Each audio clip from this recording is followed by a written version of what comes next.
once a thriving hub of innovation, now lays trapped in the clutches of entropy. Neon signs, promises of a brighter future, now flicker feebly, fracturing specks of dying light, gasping for one last breath of relevance.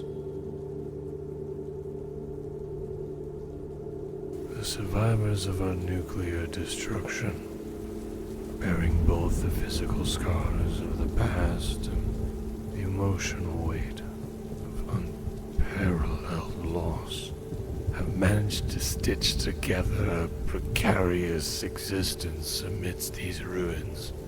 Sector 119 was supposed to be one of the few remaining safe havens of this dying world. A relic of a bygone era, still haunting the ruins of progress. He is here to exploit the depravity with the mechanistic movement dictated by something familiar, atavistic sense of belonging. Rain falls down on these filth-infested streets, barely breaking the layers of dirt piled up in all these years. Garbage and death puppeteered by vestigial light, powered by what little remained of civilization. I've lost count of time. The only markers are the knocks on my door I constantly hear. Hotel Desperado, Athena Theater, a diner that offered 2 pancakes for the price of 1. How much are we willing to sacrifice? I guess some things are embedded in our human nature. Before the nuclear catastrophe, my neighbor, Pudge, was a brilliant zoologist. Now he's lost it all. His family, perhaps his humanity. He could smash maggots and sift ash to bind everything together. Close his eyes. For him, it will taste better than what those pancakes from across the street used to taste like. The tremor. Nobody has seen it. But everyone that lives within the sectors knows that when their power source runs out and the light goes off, you would prefer to end it before this thing gets you.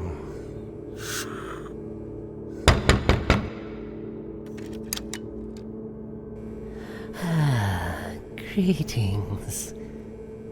Do you have the package? I hope it's still warm.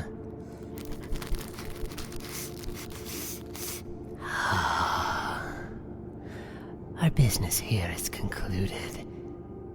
This new power supply should last until our next appointment. Hopefully. By the way, I enjoyed that Lower Lake treat last time.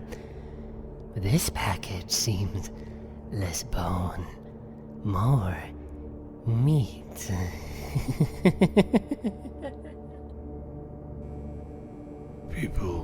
People grow themselves to unfathomable proportions, no longer fettered by flesh, traded for the very circuits that power the last breath of the city's veins. They sacrifice their bodies for light, harvesting flesh, limbs, and bone. Is it all for fear of the tremor or pleasure? The last remaining currency of this world. The Mole Man. We also call him the Scavenger. He roams the streets unhinged by the fear that haunts the people living behind these sealed doors of the sector, providing us with the means to stay alive. We trade with him in flesh for what we call light and salvation. He doesn't even call us human. He refers to us as skins.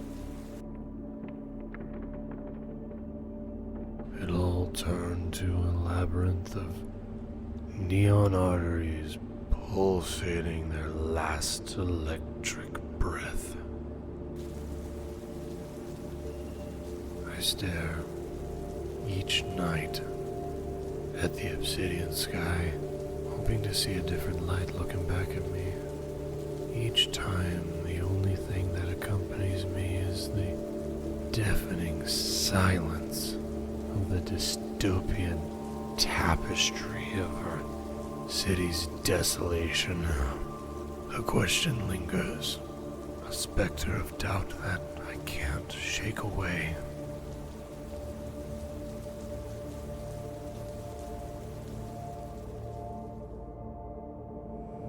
I hope, if you ever make it out of this world, you learn what we've become.